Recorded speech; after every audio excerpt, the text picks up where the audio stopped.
ಕಾರ್ಯಕ್ರಮದ ಕಡೆಯ ಭಾಗವಾಗಿ ಹೇಳುವುದಾದ್ರೆ, ಇಷ್ಟು ವರ್ಷದ ಅನುಭವಿ ಮದ್ದಳೆಗಾರರು ನೀವು. ಒಂದಷ್ಟು ಜನ ನಿಮ್ಮ ಮೇಲೆ ಅಭಿಮಾನವನ್ನು ಇಟ್ಟುಕೊಂಡಿದ್ದಾರೆ ಅಥವಾ ಗೌರವವನ್ನು ಇಟ್ಟುಕೊಂಡಿದ್ದಾರೆ. ಈಗಲೂ ಕೂಡ ನಾನು ಒಂದಷ್ಟು ಜನರ ಹತ್ರ ಹೇಳಿ ಸಂದರ್ಶನಕ್ಕೆ ಬಂದಿರುವಂಥದ್ದು ಒಳ್ಳೆಯ ಅಭಿಪ್ರಾಯವನ್ನು ವ್ಯಕ್ತಪಡಿಸಿದ್ದಾರೆ. ನಾನು ನಿಮ್ಮಲ್ಲಿ ಕೇಳುವಂಥದ್ದು ಏನು ಕೇಳಿದರೆ, ಹಿರಿಯ ಮದ್ದಳೆಗಾರರಾಗಿ ಪ್ರಸ್ತುತ ಕಾಲಘಟ್ಟದಲ್ಲಿ ಯಕ್ಷಗಾನ ಕ್ಷೇತ್ರದಲ್ಲಿ ಕಸುಬನ್ನು ಮಾಡುತ್ತಾ ಇರುವಂತಹ ಹಿಮ್ಮೇಳ ಮುಮ್ಮೇಳದ ಕಲಾವಿದರಿಗೆ, ನೀವೊಂದು ಹಿರಿಯ ಕಲಾವಿದರಾಗಿ ಹಿಮ್ಮೇಳದ ಕಲಾವಿದರಿಗೆ ಏನನ್ನ ಹೇಳ್ತೀರಿ? ಹಿಮ್ಮೇಳದ ಕಲಾವಿದರಿಗೆ ಹೇಳುವುದಂದ್ರೆ ಭಾಗವತದಿಂದಲೇ ಹೇಳಬೇಕು. ಹಿಮ್ಮೇಳದಲ್ಲಿ ಭಾಗವತ ಚಂಡಮದ್ದಲೆಯವರಿಗೆ ಹೇಳುವುದಾದ್ರೆ, ಅವರು ಸಭೆಗೆ ಆ ಪ್ರೋಗ್ರಾಮಿಗೆ ಏನು ಬೇಕೋ ಅದನ್ನು ಲಯ ತಪ್ಪಿ ಭಾಗವತ ಹೇಳಿದ್ರು, ವೇಷಧಾರಿಗಳು ಹೇಳಿದ್ರು, ಆ ಪ್ರೋಗ್ರಾಮ್ ಸಕ್ಸಸ್ ಆಗಬೇಕು ಅಂತಾದ್ರೆ ಅವ ಅದನ್ನು ಅನುಸರಿಸಲೇಬೇಕು. ಇದನ್ನು ಸಾಧ್ಯವಿಲ್ಲ ಸರ್. ಹಾಗೆ ಅಂತ ಹೊರಗೆ ಹೋಗಿ ಹೇಳ್ಬೋದು ಕೇಳುವವರಿದ್ರೆ.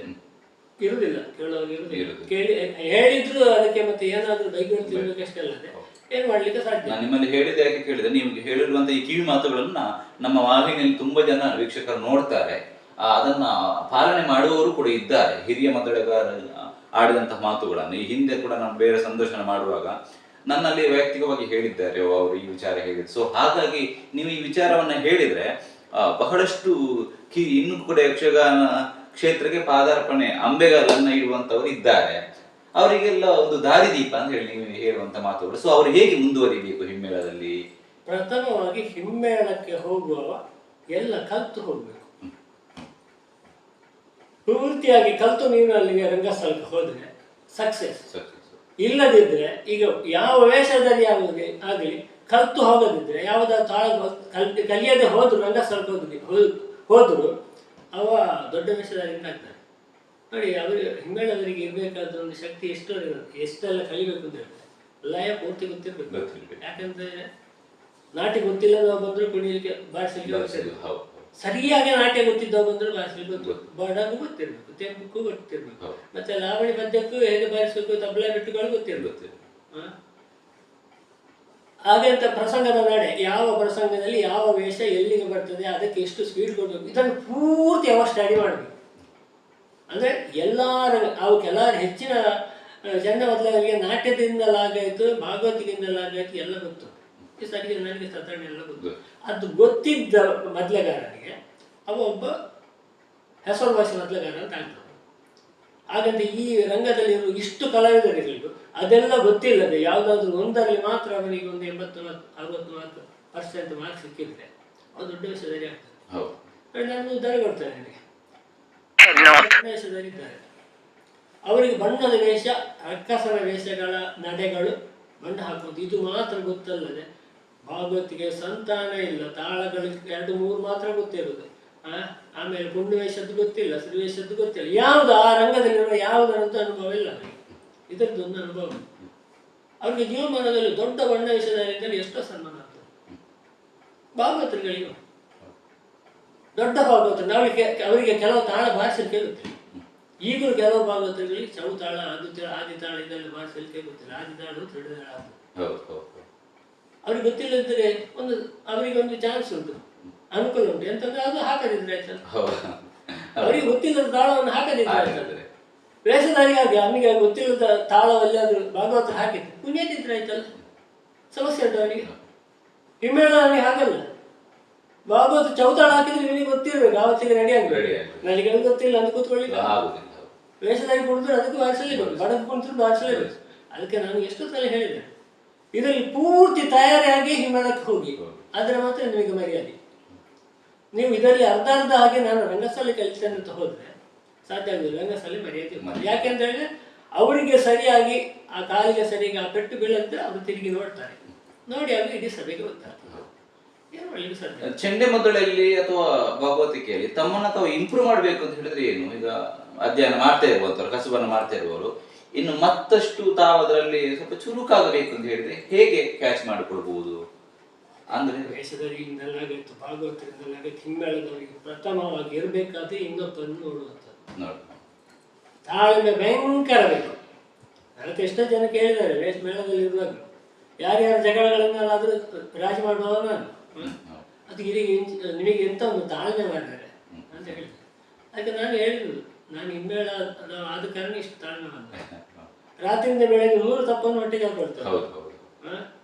ನಮ್ಗೆ ಯಾರಿಗೂ ತೋರಿಸಿಕೊಡುವುದಿಲ್ಲ. ಹಾಗೆಂತ ತೋರಿಸಿಕೊಟ್ರೆ ಒಬ್ಬೊಬ್ಬ ವೇಷಧಾರಿದ್ದು ಒಂದೊಂದು ಪದ್ಯಕ್ಕೂ ತೋರಿಸಿಕೊಡುವುದು. ನೀವು ಕುಣಿತಾಗ ಒಂದು ಹೆಜ್ಜೆ ಹೆಟ್ಟಾದ್ರೆ ನಾವು ಅದನ್ನು ಗಟ್ಟಿ ಮಾಡಿಸಿಗೆ ತೋರಿಸಲಿಕ್ಕೆ ಅದೆಲ್ಲ ಎಲ್ಲವನ್ನು ಬಿಟ್ಟುಕೊಂಡು ಹೋಗುದು, ಎಲ್ಲವನ್ನು ಬಿಟ್ಟುಕೊಂಡು. ಇವ ಏನಾದ್ರೂ ತಪ್ಪ ನಮ್ಮಿಂದ ಆಗುದಿಲ್ಲ ಅಂತ ಏನೋ ತಪ್ಪಾದ್ರೆ ಅದನ್ನು ಎಲ್ಲರೂ ತೋರಿಸಿಕೊಡ್ತಾರೆ. ಇಂತಹ ಪರಿಸ್ಥಿತಿ ಸರಿ ಕಲ್ತು ರಂಗಸ್ಥಳಕ್ಕೆ ಹೋಗ್ಬೇಕು. ಮತ್ತೆ ಈಗಿನ ಒಂದು ದೊಡ್ಡ ಸಮಸ್ಯೆ ಅಂತ ಹೇಳಿದರೆ, ನನಗೆ ಯಾವ ಪ್ರೋಗ್ರಾಮ್ ಅನ್ನು ನೋಡಿದ್ರು ಅಡೆಗಾಗಿ ಅಲ್ಲಿಂದ ಎದ್ದು ಬರುವ ಅಂತ ಹೇಳುವಂತ ಅರ್ಧ ಗಂಟೆ ಕೇಳಿದ್ರೆ ಸಾಕು. ಅದು ಮೈಕದ ಅನಿವರ್ಧಕದ್ದುಂಟಲ್ಲ, ಅದರ ಸಮಸ್ಯೆಯನ್ನು ಯಾರಿಗೂ ಅರ್ಥ ಆಗುದಿಲ್ಲ. ಅರ್ಥ ಆಗದ ಸಭಿಕರು ಮಾತಾಡುವುದಿಲ್ಲ, ಅವರಿಗೆ ಕೇಳುವುದಿಲ್ಲ. ಸಭಿಕರಿಗೆ ಇಷ್ಟು ಜನ ಇರೋ ಸಭಿಕರು ಕೇಳಿ ಯಾಕೆ ಹೋಗಿ ಹೇಳುವುದಿಲ್ಲ, ಅರ್ಥವೇ ಆಗುದಿಲ್ಲ ನನಗೆ. ಮೊದಲಿದ್ದದ್ದು ಹೇಗೆ ಅಂತ ಹೇಳಿದ್ರೆ, ಧ್ವನಿ ವರ್ಧಕ ನಿಮ್ಮಲ್ಲಿದ್ದ ಸ್ವರವನ್ನು ಸ್ವಲ್ಪ ಜಾಸ್ತಿ ಮಾಡಿ ಸಭೆಗೆ ಕೊಡಬೇಕು. ನಾವು ಚಿಕ್ಕಂದಿರುವಾಗೆಲ್ಲ ಶಾಲೆಯಲ್ಲಿ ಇಲ್ಲದೊಂದು ಶ್ರಾದ್ದದ ಮನೆಯಲ್ಲಿ, ಪೂಜೆ ಮನೆಯಲ್ಲಿ ಇಲ್ಲೆಲ್ಲ ತಾಳ್ಮತ್ಲಾಗ್ತದೆ, ಯಾವ ಧ್ವನಿವರ್ಧಕ ಇಲ್ಲ. ಅವನ ನೈಜವಾದ ಸ್ವರದಲ್ಲಿ ನೈಜವಾದ ಅರ್ಥಕಾರಕ್ಕೆ ಯಾವ ಚೆಂಡಮತ್ತಲೆ ಸ್ವರ ಎಲ್ಲ ಚಂದ ಕೇಳ್ತದೆ. ಶಾಲೆಯಲ್ಲಿ ಆದರೆ ಚಂದ ಕೇಳ್ತಿರೋದು, ಲೆಕ್ಕದಲ್ಲಿ ಚಂದ ಕೇಳ್ತದೆ. ಮೈಕ ಬಂತು ನೋಡಿ. ಮೈಕ ಬಂದ ನಂತರ ಮೊದಲು ಧರ್ಮಸ್ಥಳಗಳಲ್ಲಿ ನಾನು ಇರುವಾಗ ಎದುರಿಗೆ 2 ಮೈಕ್ ಉಂಡೆ ಆಗಿರ್ತದೆ, 2 ಮೈಕ್. ಇನ್ನೊಂದು ಮೈಕ ಸ್ಟೇಜಲ್ಲಿಟ್ಟು ಭಾಗವತನ ಗಾಯಿಗೆ ಕೊಡೋದಲ್ಲ, ಅದನ್ನು ನೇತಾಡಿಸಿರ್ತಾರೆ. ಅದರ ಮುಖ ಮಾತ್ರ ಭಾಗವತ ಒಂದೇ ಮೈಕ ರಂಗಸ್ಥಳದಲ್ಲಿ. ಭಾಗವತರ ಕರ್ತವ್ಯದವರೆಲ್ಲ ಹೇಳುವಾಗ 1 ಫೀಟ್ ದೂರದಿಂದ ಕೆಲವು ಸಲ ಅವರು ಕಾಗದ ಬರೆದುಕೊಂಡು ಪೆನ್ನಲ್ಲಿ ಬರೆದುಕೊಂಡೆ ಮಧ್ಯೆ ಹೇಳ್ತಾ ಇರ್ತಾರೆ, ಈಚೆ ಮುಖ ಮಾಡಿ. ಆ ಮೈಕ ಚಂದ ಎಳೀತದೆ, ಅಂದ್ರೆ ಎಲ್ಲವನ್ನು ಎಳೀತದೆ. ಹಿಮ್ಮೇಳ ಚಂದವರ್ತಿಯನ್ನು ಎಲ್ಲವನ್ನು ಎಳೀತದೆ. ಆವಾಗ ನೋಡಿ ನಿಮಗೆ ಒಂದು ಮೇಳದ ಆಟ ಆಗ್ತಿಂತ ದೂರಕ್ಕೆ ಆ ಚೆಂಡೆ ಬೆಟ್ಟ ಟನ್ ಟನ್ ಟನ್ ಟನ್ ಅಂತ ಎಷ್ಟು ಚಂದ ಕೇಳ್ತೀವಿ. ಯಾಕೆ? ಅದರಂತೆ ಶಾರ್ಪ್ ವಾಯ್ಸ್ ಚೆಂಡೆ. ಈಗ ಎಲ್ಲ ಬಾಕ್ಸ್ ಹಾಕ್ತಾರೆ, ಬಾಕ್ಸಿಗೊಂದು ಅಷ್ಟು ಬೇಸ್ ಕೊಡ್ತಾರೆ. ಇದರಲ್ಲಿ ಚೆಂಡೆ ಕೊಟ್ಟರು ಡುಮ್ ಡುಮ್ ಅಂತ ಕೇಳ್ತಾರೆ, ಚೆಂಡೆ ಗೇಜ್ ಸರ್ ಬರೋದೇ ಇಲ್ಲ. ಟೇಕು ಟಿಮ್ ಟಂಗ್ ಟಂಗ್ ಅಂತ ಹೇಳುವಂತ ಮೊದಲೇ ಇದ್ದ ಟೇಕು, ಅದರಲ್ಲಿ ಬೇರೆ ಸ್ವರ ಕೇಳು, ಅದಕ್ಕೆ ಬೇಸು ತುಂಬಿ ಬರ್ತದೆ. ಅದು ಆ ಮೈಕ್ ಇದು ಕೊಡುವವರಿಗೆ ಚಂದ ಗೊತ್ತಿರ್ಬೇಕಾದ್ರೆ. ಮೊದಲು ಹಾಗೆ ಇರಲಿಲ್ಲ. ನಾನು ಮೇಳದಲ್ಲಿ ಹಿಮ್ಮೇಳದವ ಹೇಗೆ ಕೂತ್ರೆ ಮೊದಲಿಗೆ ಕೆಳಗಿನ ಮಧ್ಯದಲ್ಲಿ ಮೈಕದವ ಇದು, ಅವ ಒಮ್ಮೆ ಸೆಟ್ ಮಾಡಿ ಗಂಟೆಗಟ್ಟಲೆ ನಿದ್ದೆ ಮಾಡಿದ್ದುಂಟು. ಅದು ಗಂಟೆಗೊಮ್ಮೆ 5 ನಿಮಿಷಕ್ಕೊಮ್ಮೆ ಜಾಸ್ತಿ ಮಾಡೋದು, ಇವನಿಗೆ ಕಡಿಮೆ ಮಾಡೋದು, ಅವನಿಗೆ ಜಾಸ್ತಿ ಪರಿಸ್ಥಿತಿಯಲ್ಲಿ ಒಂದೇ ರೀತಿ. ಅಂದ್ರೆ ನಾವು ಮಾತಾಡಿದ್ದನ್ನು ಧ್ವನಿ ಜಾಸ್ತಿ ಮಾಡಿ ಅದಕ್ಕೆ ಕೊಡ್ತಾರೆ. ಅಲ್ಲ, ಈಗ ಕೆಲವು ಭಾಗವತರುಗಳಿಗೆ ಆ ಧ್ವನಿ ಇಲ್ಲದಿದ್ರೆ ತಮ್ಮ ಸ್ವರವೇ ಬರುವುದಿಲ್ವೇನೋ ಅನ್ನುವಂತಹ ಮನಸ್ಥಿತಿ ಉಂಟು. ಯಾಕಂದ್ರೆ ಅವ್ರಿಗೆ ನಾನು ಹೇಳೋದು, ಭಾಗವತರುಗಳು ನಿಮ್ಮ ಭಾಗವತಿಗಾಗಿ ಎತ್ಕೊಂಡು ಹೋಗ್ಬೇಡಿ, ಇನ್ನೊಬ್ಬ ಭಾಗವತಿಗಾಗಿ ಕೇಳಿ. ಹಾಗೂ ನಿಮಗೆ ಅದು ನೋಡಿ ಒಂದು ಬೇಸ್ ಕೊಡ್ತಾರೆ, ಒಂದು ಎಕ್ಕ ಕೊಡ್ತಾರೆ, ರಿಪಿಟೇಷನ್ ಕೊಡ್ತಾರೆ. ಇಷ್ಟನ್ನೆಲ್ಲ ಕೊಟ್ಟ ಆಗುವಾಗ ಒಂದು ಶಬ್ದ ಭಾಗವತರ ಪದ್ಯ ಹೊರಗೆ ಆಗ್ತಾದ್ರೆ ಬರೀ ರಾಗ ಮಾತ್ರ ಪ್ರತಿಧ್ವನಿಸ್ತಾ ಇರ್ತದೆ, 2 ಸಲ ಅಂತ ಹೇಳಿ. ವೇಷಧಾರಿ ಬಂದು ಸ್ವಗತಿ ಹೇಳುವಾಗ ಯುವ ಭಾಗವತ ಅಂತ ಹೇಳಿದ್ರು 3 ಸಲ. ಅದು ಅವ್ರಿಗೆ ಕೇಳುದಿಲ್ವಾ? ಭಗವತಿ ಕೇಳುದು, ಅವ್ರು ಹೇಳ್ತಾರೆ ಅದನ್ನು ತೆಗಿ ಅಂತ ಹೇಳ್ಬೇಕಲ್ಲ. ಎದುರು ಮಾನಿಟರ್ ಇಡಬೇಕು, ಅದು ಕೂಡ ಕೇಳಬೇಕು. ನನಗೆ ಎಷ್ಟೋ ಸಲ ಆಗಿದೆ ಮೊದಲೇ ಬಾರಿಸುವಾಗ ಭಾಗವತರ ಪದ್ಯ ತೆಗೆದ ಕೂಡಲೇ ನಾನು ಮೊದಲೇ ಬಾರಿಸೋದು ಕೇಳ್ತದೆ ಇಲ್ವಾ ಅಂತ. ಯಾಕಂದ್ರೆ ಅವರ ಸ್ವರವೇ ಆ ಮಾನಿಟರ್ನಲ್ಲಿ ನಮಗೆ ಕೊಡಿ. ತುಂಬಾ ಸಲ ಹೇಳಿದೆ, ಮಾನಿಟರಿಗೆ ಮೊದಲೇ ಕೊಡಿ, ನಾವು ಬಾರಿಸೋದು ನಮಗೆ ಗೊತ್ತಾಗಬೇಕಲ್ಲ. ನಾವು ಗಟ್ಟಿ ಬಾರಿಸ್ಬೇಕು, ಮೆಲ್ಲ ಬಾರಿಸ್ಬೇಕು, ಇದು ರಕ್ಕಸ ವಾದ್ಯ ಅಲ್ಲ. ಮೊದಲೇ ಎಂತ ಬಾರಿಸ್ಬೇಕು ಅಂತೇಳಿ ಕೊಡಿ ಅಷ್ಟೇ ಹೇಳಿದ ಕೂಡಲೇ ಅವ ಹೇಳೋದು ಅದು ಹಮ್ಲೆಗೆ ಬರ್ತದೆ.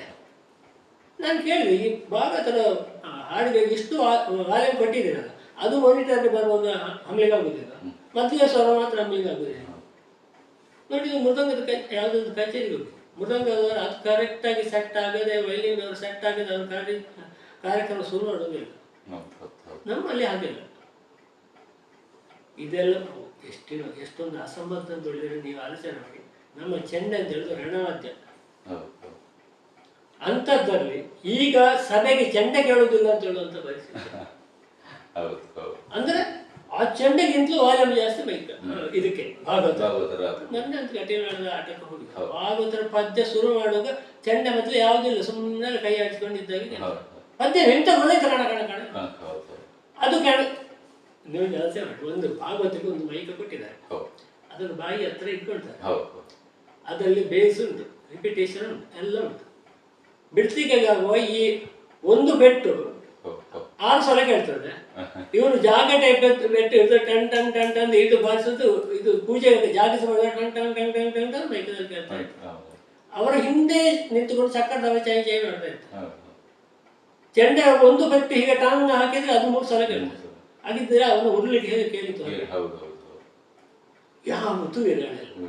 ಅದರ ಎಡೆಯಲ್ಲಿ ಮೊದಲಗಾರ ಆ ಕರ್ಣಕ್ಕೆ ಸರಿಯಾಗಿ ಮೈಕದ ಇದನ್ನು ಇಟ್ಟುಕೊಂಡು ದುಮ್ ದುಮ್ ದುಮ್ ಹೊಡಿತಾರೆ. ಅದು ಬಾಂಬ್